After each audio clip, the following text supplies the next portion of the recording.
know if you were getting right into it or do you wanted me to do an intro. All right, well, for everyone that doesn't know, this is going to be another round of the fourth Arthuria mock debate tournament. We have Arco here, we have Skyedance for this debate. Arco's taking the position that we should implement universal healthcare. Skyedance is taking the opposition. Since this is a second round, they'll have 40 minutes max to debate. And yeah, thank you both for debating. I appreciate it. You can get started. Thanks. I'd like to thank everyone for coming today, and I'd like to thank Sky for doing this debate. I'm looking forward to it. I haven't debated Sky before, but I've always been impressed with her performances. I'd like to first start out by defining universal healthcare. I'm going by the WHO's definition of universal health coverage. I think coverage and care mean the same thing in this context. So the WHO definition is universal health coverage means that all people and communities can use the promotive, preventative, curative, rehabilitative, and palliative health services they need of sufficient quality to be effective, while also ensuring that the use of these services does not expose the user to financial hardship. The definition embodies three objectives. One, equity in access to health services. Everyone who needs services should get them, not only those who can pay for them. Two, the quality of health services should be good enough to improve the health of those receiving services. And three, people should be protected against financial risk, ensuring that the cost of using services does not put people at risk of financial harm. So that's the definition of universal healthcare that I'm using. And the reason why I think we should go to universal health coverage is a very simple one. I have two. One, I think it's a human right. Universal health coverage is a human right. We easily grant the right to life and the right to liberty. But what good are the rights of life and liberty if your quality of life is consumed by an illness you can't afford to treat, or by the financial ruin that accompanies being treated in the first place?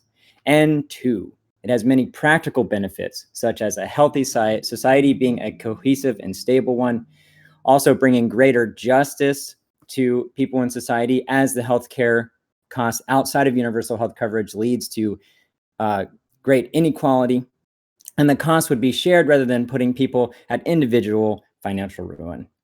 So those are my two main points why I think we should go to universal health coverage. One is moral and the other is practical. And of course, I think the moral argument is the stronger of the two. Okay.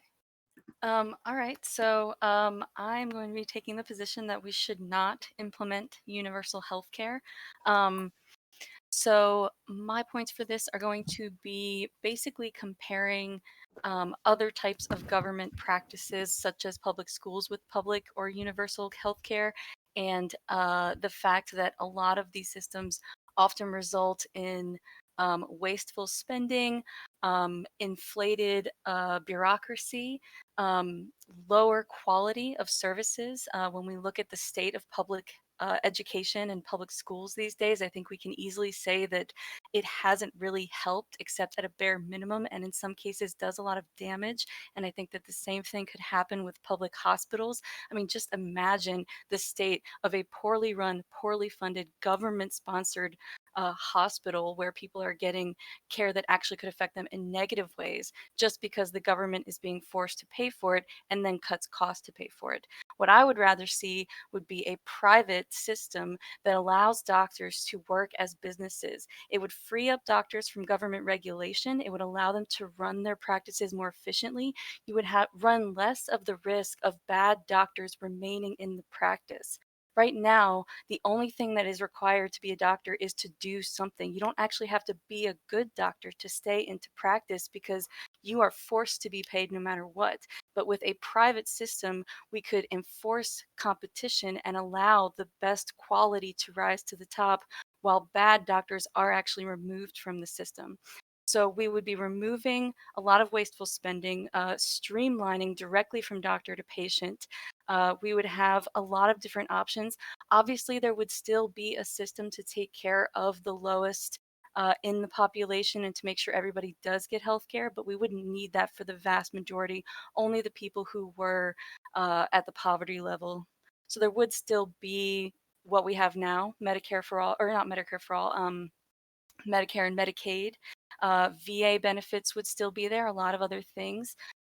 This is how other countries do it as well. Every other developed country typically has both systems, since there is such a benefit to private systems. So I think that we should move more towards that system.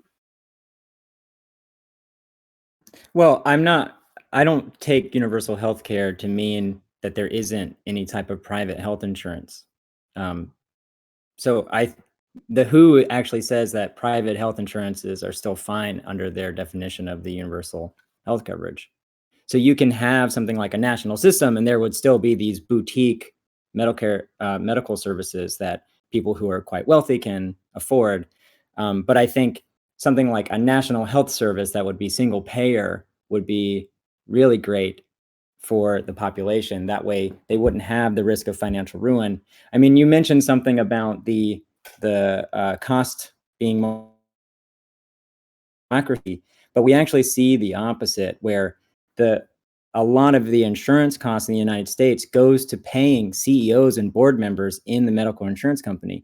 But if we had something like a private system, there wouldn't be this money going straight to those CEOs, and instead we could put that money back into caring for the people Well, that actually need the service. you're kind of conflating private health insurance with a private doctor's business, and I don't want to conflate the two. In fact, I agree with you. I think that we should get rid of health insurance and just do a direct business transaction from doctors and hospitals to patients.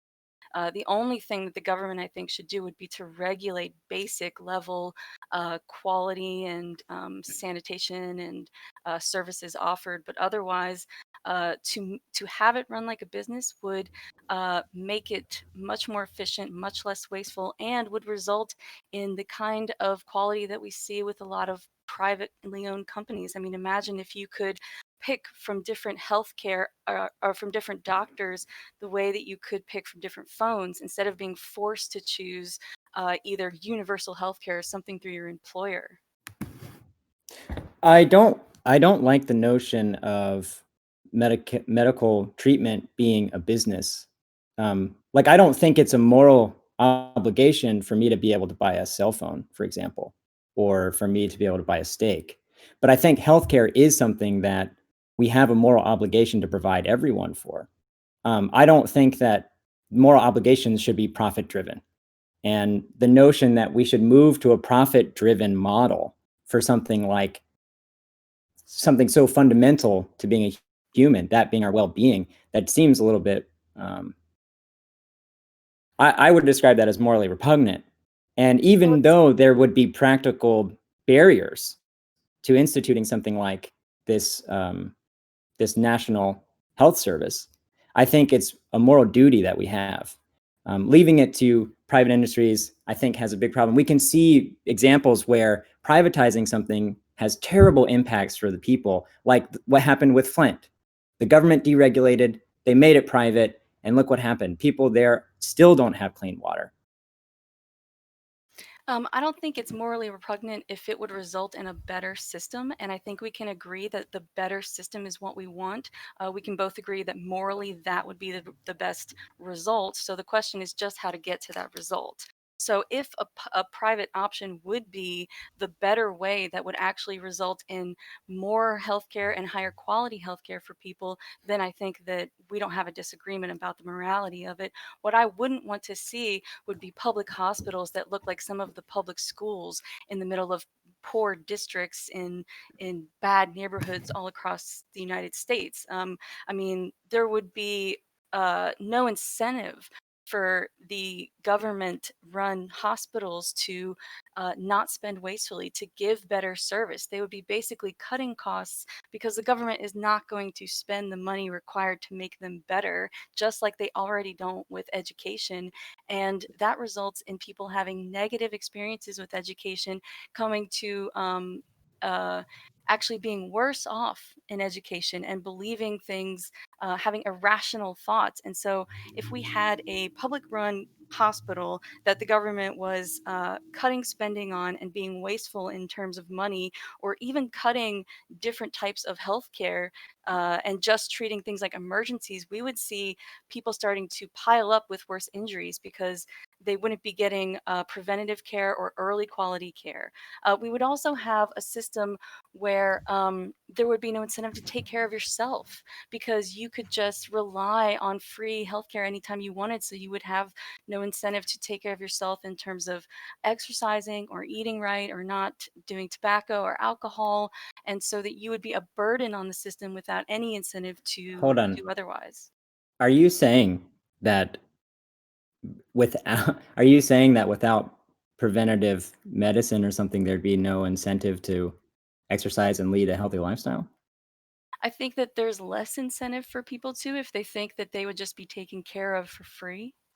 I don't understand that argument at all. I mean, it seems to me like people just inherently value their own well-being and health, even without like we can. If that were the case, right? Like if it were the case that having this access to like a national healthcare, then we could see that outcome in countries where they have national health services, like the UK. So where they have access to this affordable healthcare, and it's we could look at their health outcomes and see that they would be doing way worse. Do we see that pan out? So I did pull up some statistics about chronic disease and chronic healthcare. Obviously, one of the biggest killers in the United States right now is heart disease and is often Mm-hmm. called by people self-inflicting these issues on themselves. One statistic I pulled up said that chronic diseases like that make up 90% of healthcare costs, and that the Right. sickest 5% of the population creates 50% of the total healthcare cost. So if we switch to a universal system, everybody would be paying for this 5% essentially that don't really take care Right, of but that's themselves. not answering my question. So you were saying that countries with access to universal healthcare, we would see less preventative medicine outcomes, which means that countries with universal healthcare would have populations with less healthy people.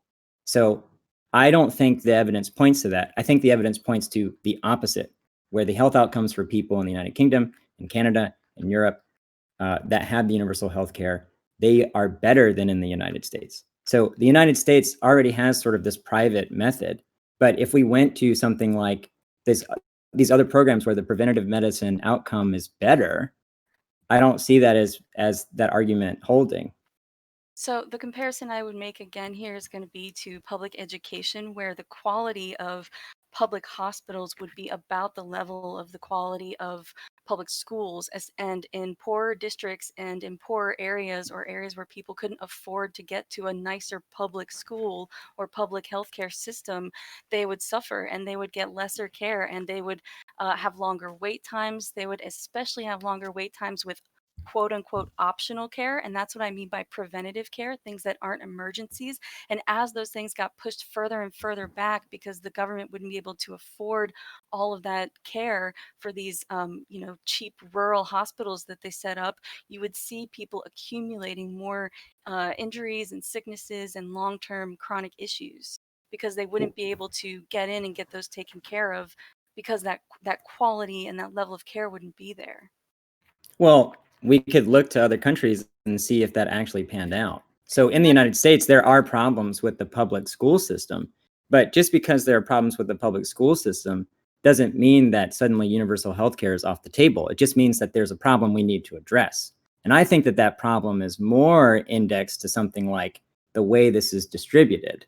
So on my view, the reason why certain public schools don't have the same access is because they're being delegated to these small local regional governments rather than all of them having a type of equal access to these things. Sort of this Republican notion of like states' rights and all of that stuff, and then trying to privatize.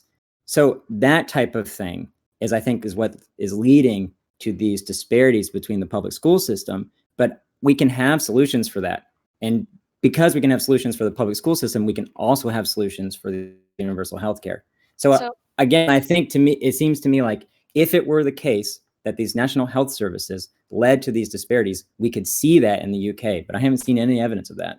I'm not sure that we should be comparing to countries that are so much smaller than us. Most of the countries you're listing are about the size of states, and all of them have different systems that don't really even compare to each other. And we're just such a different system that comparing to Canada, it's closer in terms of size of land and size of population and government type, but really I'm not sure it's beneficial to compare it all because we really don't have enough similarities to make it a fair comparison. Now, What are the ways that it's not fair? Right. So you said that we don't have enough similarities, but in what ways is it disanalogous? well, I don't think that we have to point out all of the differences in order to say that there are enough differences that it's not a fair comparison.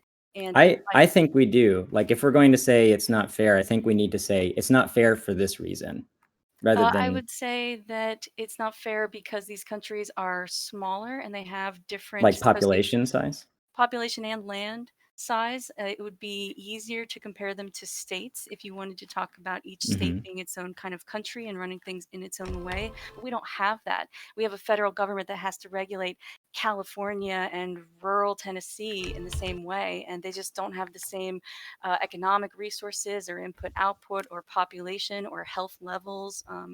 All of these resources are different. The taxes required to pull from one state and give to another would be different. It's just such a different beast in terms of Well, all of these things. in some countries, they pay for it based on local taxes. It's just the federal government that's deciding what needs to be paid for and all of those things. Like you can look at Denmark, and a lot of the taxes for each little region is paid for locally. I don't see why the United States couldn't adopt something like that. We don't have to have sort of this centralized version of it, but we can have a single payer system where there might be like a fund that's dedicated to it, but then each state could fit their own needs and meet certain criteria that's designated by the federal government. I That's think an it would be, and I think the same thing is the case in countries like Switzerland, the United Kingdom, and Canada, where it's not just one giant fund that's top down. It's a dynamic way of paying for it, where there's a little bit of top down, there's a little bit of provincial, and there's a little bit of people paying for it out of pocket. But the point is to try to make it so that everyone has access to affordable healthcare. And there's many ways of doing that, but all of these practical barriers, I think, we can overcome all of them.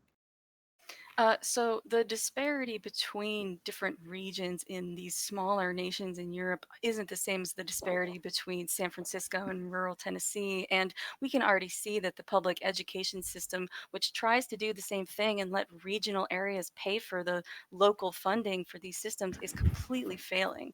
And there are some Well, situations where these school systems are just almost collapsing because they don't have the resources to even stay open. part of why those counties and countries and things like in South Carolina and rural Tennessee and North Carolina, part of the reason why some of those things are failing is because they're rejecting federal money. The state governments, for example, are anti these federal things. So, like for example, with Obamacare, it was like an opt-in program to get certain benefits. And I know in South Carolina they rejected those things. So the healthcare costs from Obamacare in South Carolina were super high, but in California they were all accepted. So they were very, very low and affordable. So when you see this news about like, Obamacare being really expensive for some people, that's because the state rejected the idea. But I think that a better solution would be not to have it to be this opt-in thing for the state, but have it be mandated for every state to be on the single payer system. And that would get rid of some of these disparities between something like California and something like Tennessee. And of course, there would be some sharing between states of the funds. Like obviously there would be less money going to California per capita than in South Carolina. But I think because it would provide affordable healthcare to more people across the country in a universal way, it's worth it.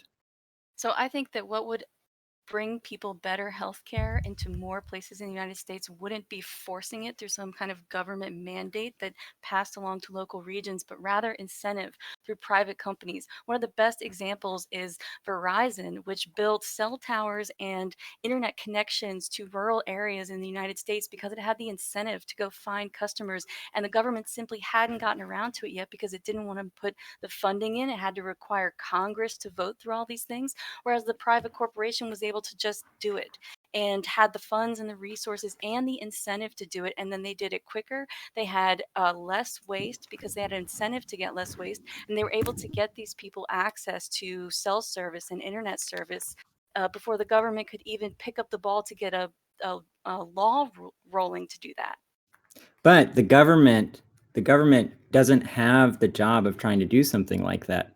Like the priority for the government isn't to make this profitable country and get all these cell towers and everything out there. The government's job is to make it so that the company can do that and that they can do it safely and environmentally friendly. They're there to protect certain rights and producing it. It's not their job. They don't have the job of producing something like that. But if the government did have the job of producing something, I think they would do an excellent job. And we can see that with the way that they produce military weapons. Our military weapons are the best in the world. I don't see why we couldn't just dedicate some of that American ingenuity into creating medical technologies and doing it in an efficient way. The reason why it's not as efficient is because it's not focused on doing something like that. And furthermore, Verizon, even though it may have put towers up and brought cell service to all over the country, they also cut service for firefighters who are fighting forest fires in California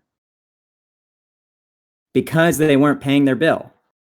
And the reason why the fire department didn't pay their bill is because they were focused on fighting all the fires and having to spend money on other stuff. So this private company denied this really, really essential service to people who are trying to protect the nation because of profit. And I think having a profit-driven healthcare system would do the same thing. We would see the Verizon hospital denying healthcare to someone because, like say there's a forest fire, they deny it because, oh, you can't afford it. Sorry, you're not going to get any treatment. See you later. Now, obviously, we're not going to make a 100% comparison to Verizon. A better comparison would be private schools. There would still be standards that these organizations had to meet. So hospitals wouldn't be cutting off your service in the way that Verizon would, which I 100% Verizon is a pretty evil corporation. It's just meant as an example that these businesses have more of an incentive to do these things, and government really doesn't. They don't have an incentive to build a better public school in rural Tennessee, and so they don't, even though everybody knows that they should. And yeah, in a dream utopia, we would have a government that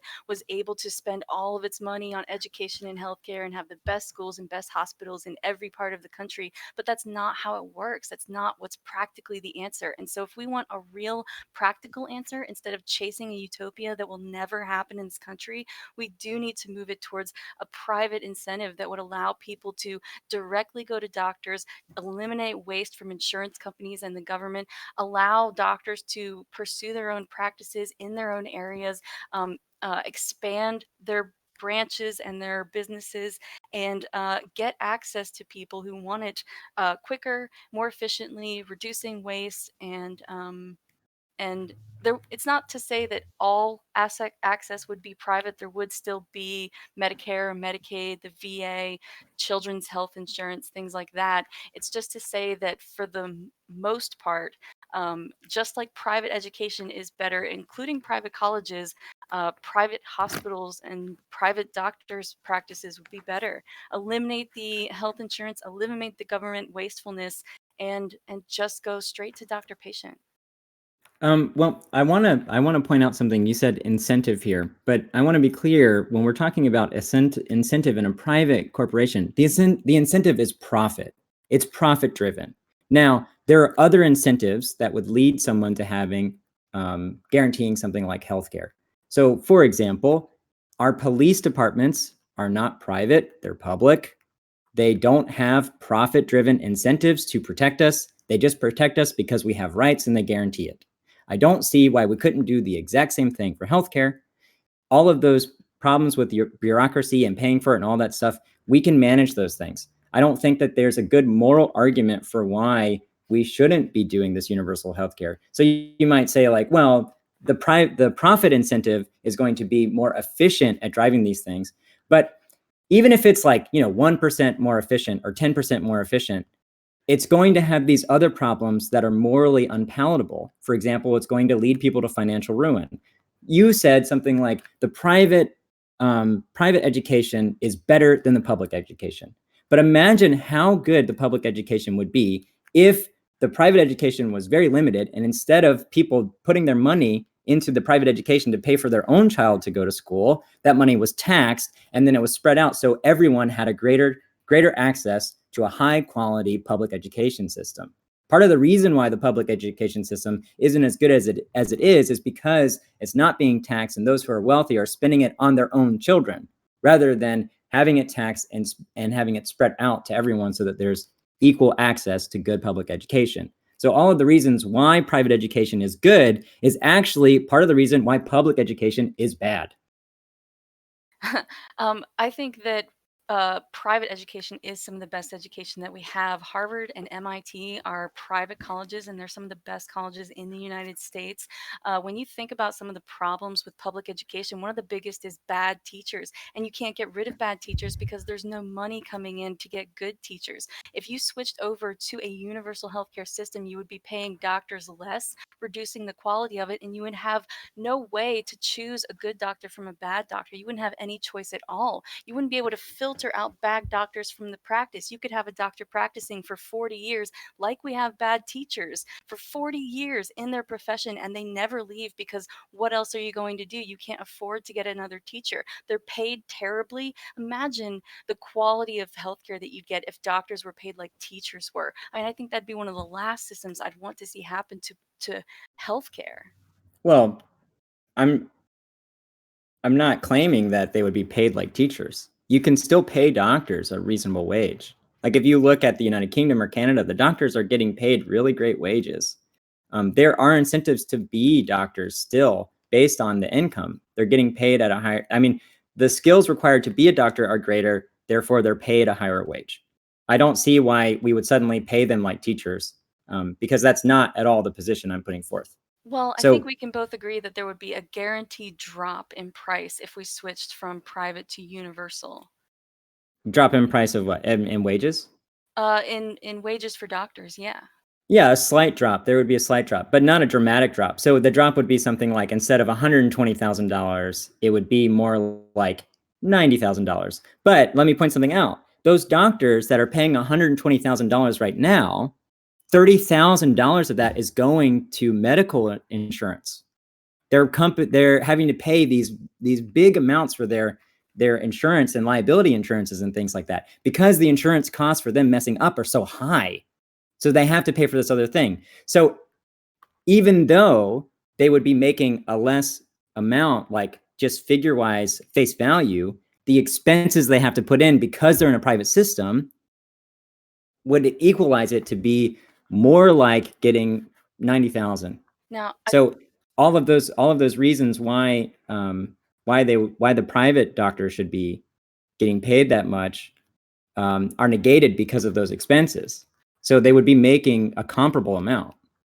I agree with you. We need to get rid of health insurance. I don't think that should be kept. I wouldn't keep that system. I think that it would run more like a business insurance and there would be a malpractice aspect there as well. But in a way, private businesses would allow for more accountability from doctors and more of a chance for patients to be able to confront doctors with bad practice or close down practices or simply vote with their dollar and go to a better doctor instead of having no choice because there's only one public hospital for 60 miles around because the government doesn't have the money to build any more or to put more money in to make them better.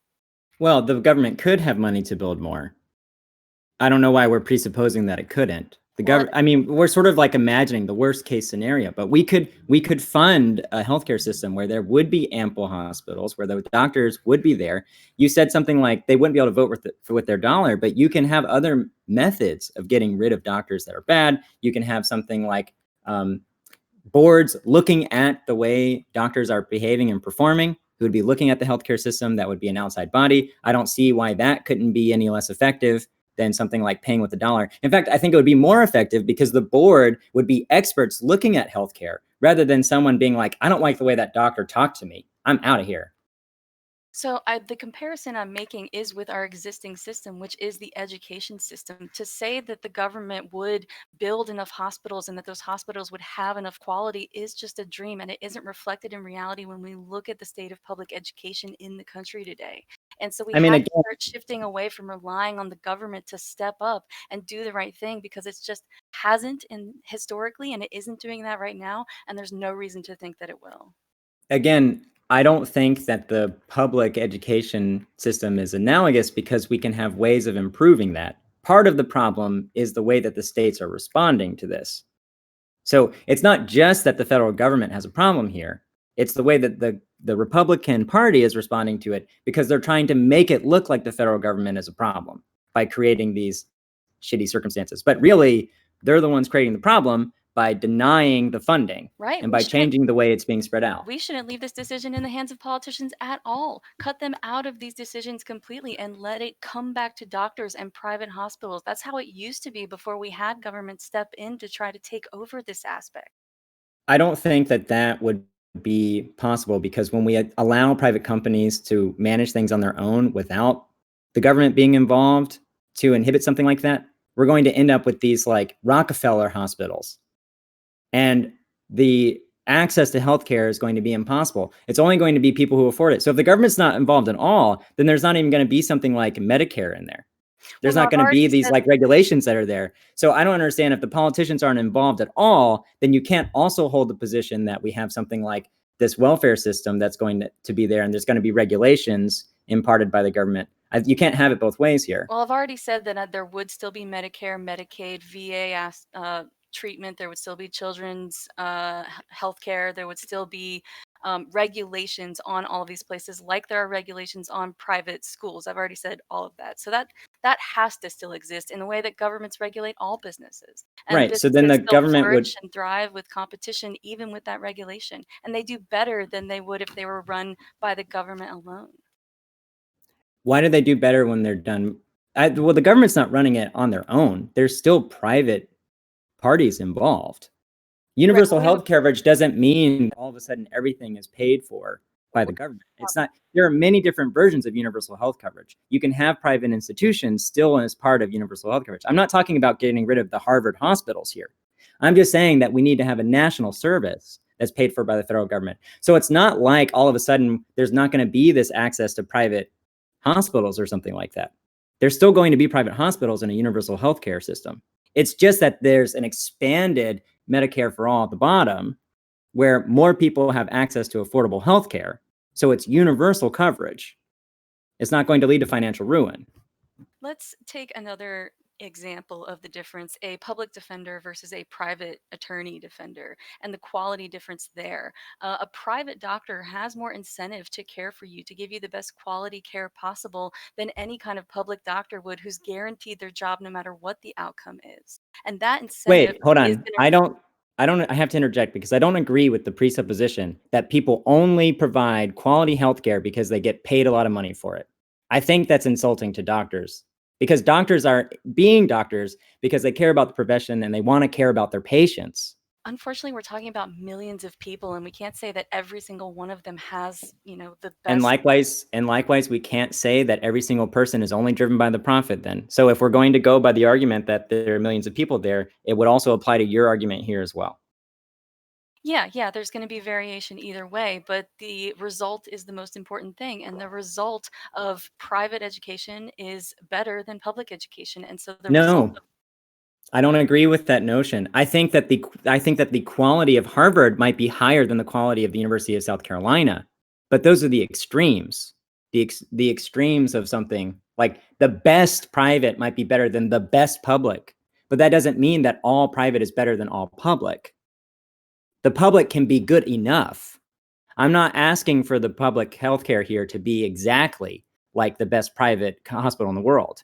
I just want a certain fundamental aspect of healthcare coverage there that would be universal coverage and affordable. And I agree with you. And that's why I think Medicaid would still be there to help, the bottom level of poverty. But when we're talking about the top 70, 80% of people, it is going to be better for them to be able to shop for their doctor and shop for the health coverage or care that they want, rather than being forced to choose what is available because the government simply won't spend the money to get that quality up to the level that a business would, because a business has more incentive to cut wasteful spending, to increase quality of care, to put their patients first instead of trying to put the budget first. And you would get rid of so much bureaucracy and the money involved in regulating. So there are two things I want to address. One is the bureaucracy piece, and the other one was the first part you were talking about. I can't remember it now. Can you remind me? I'm not sure. The bureaucracy piece and just doctors being private businesses and being able to go straight to the patient. And okay, yeah. So you can go just because there's this national health service doesn't mean that the patient can't go directly to the doctor. Also, for the 70% or 80% of people you were talking about, they can't, because they have the means, they can go to a private hospital still. They could pay for this boutique healthcare service if they wanted. Instead of paying for other luxuries in their life, like a brand new car, they could put these finances in another place. They're not being kept from doing that, going into these boutique healthcare services. They can do that all they want. They would just have to sacrifice in other financial ways. But the point I'm making is, if they don't want to make those financial sacrifices for this luxury healthcare, they can have the national healthcare service provided to them. Now, the other thing you mentioned is the bureaucracy. So with a profit-driven company, one of the ways that money gets that sort of money doesn't get brought to the healthcare services is when you're trying to drive profits, you accumulate wealth. So they're going to be taking that profit and keeping it for the hospital so that they can continue to make more profit. The incentive there is to make more money, make more money, make more money, rather than the incentive being providing quality healthcare for patients. They would provide just enough quality healthcare to keep patients coming there so that they would be financially viable. Of course, it'd be in their best interest to provide a good enough healthcare. But at the end of the day, they're trying to make money, which means that they're giving bonuses to their board members. So instead of bonuses going to board members, and instead of paying for all of that administrative bloat, you could just get rid of all of that and put that directly into the hospitals and pay for the healthcare directly. So the incentives in this public version of healthcare would be going straight to the people rather than to the pockets of wealthy people. This is the morally repugnant part about private healthcare that I have a problem with. Whenever we're talking about something that's a right, whenever your rights are being controlled by what makes the most money for Jeff Bezos of the hospital, they're not going to be making choices based on the best interest of the patient. They're going to be making choices based on the best interest for their dollar. Stone says 5 minutes left. Should we do closing? Sure. Do you want to go first or should I? It doesn't matter to me. Do you have a preference? You go first. Okay. Give me just a second to click my. Jeff Bezos of healthcare.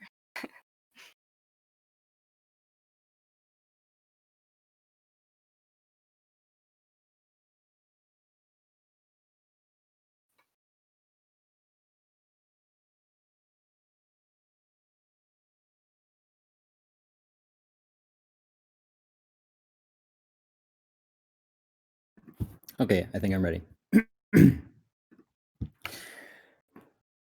So I just want to reiterate the WHO's definition of universal healthcare.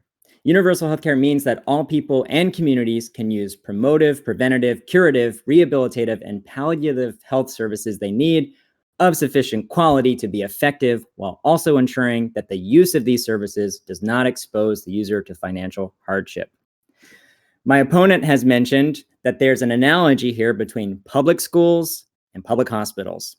They're saying you can look at schools in California and how great they are, and then look at rural Tennessee and see how terrible they are. And that would play out in the hospital setting as well. I don't think that would be the case. I think that there would be problems we would have to address when we do that, but we can address those problems for the public schools, and we can also address them for the public hospitals. Just because there are these barriers there does not mean that we should not move towards the public healthcare system. Now, another thing that they pointed out is that the private hospitals would provide better quality care than the public hospitals. I'm not going to deny that there would be better quality at a private hospital. In fact, universal health coverage means that there can still be some private hospitals that would provide this luxury type of healthcare. And they may have the best doctor in the country, but that's not what I'm arguing for with universal health coverage. I'm arguing for an effective, accessible healthcare service for everyone in the country that would not lead them to financial ruin. Another thing that was brought up was the bloating and bureaucracy that takes place in the government.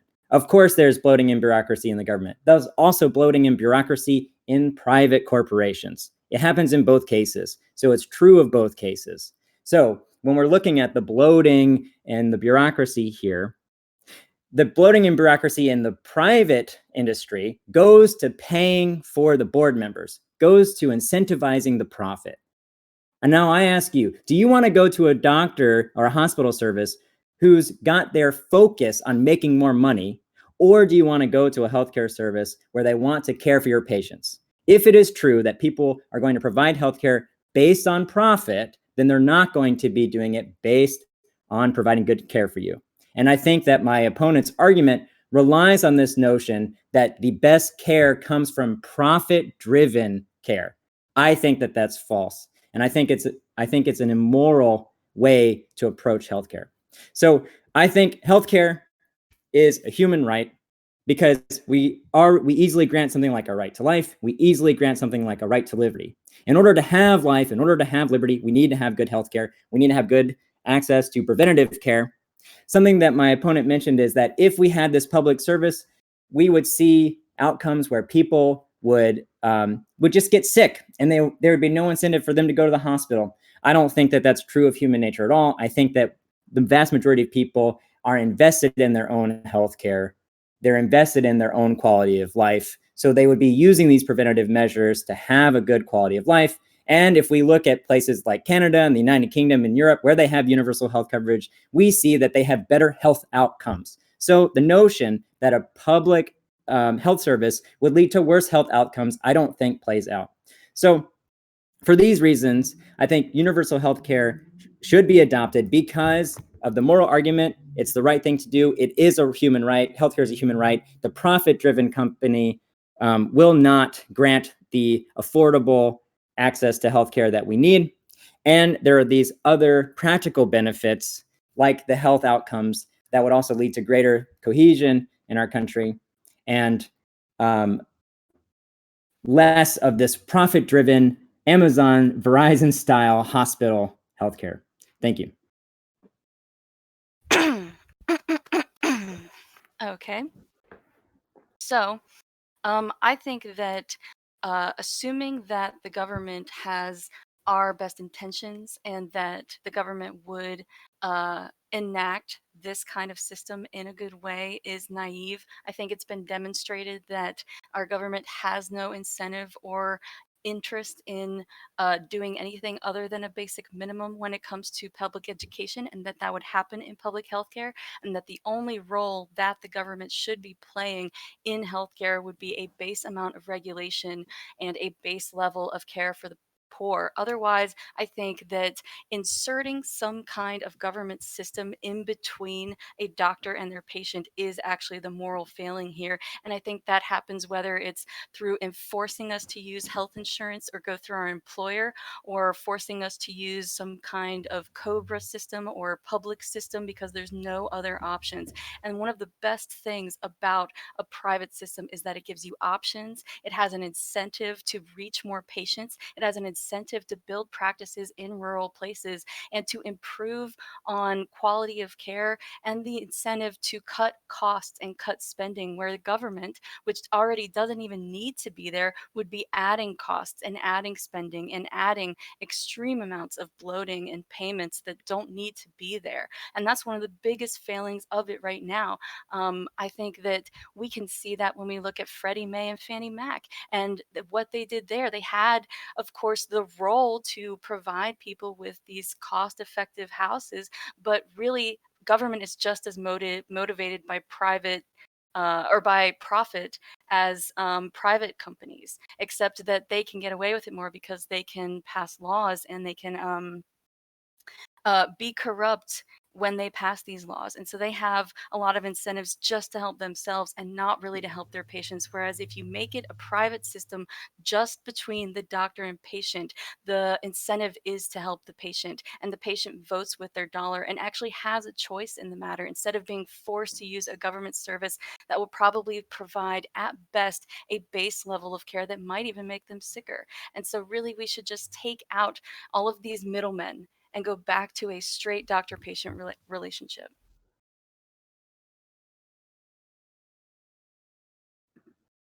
The end. Okay, great. Oh, sorry, were you done, Sky? No, I just said the end. Oh, gotcha. Awesome. Well, great debate, guys. Really appreciate it, of course. To the audience that was here for 2/3 of the debate, I'll post the voting poll in the debate chat text channel. I think I forgot this time in the intro to say, just always base your vote off who you think performed overall better in the debate, who had the overall better debate etiquette, who opposed the opposition better, had the better argumentation. So yeah, you should not be voting upon the position that you agree with.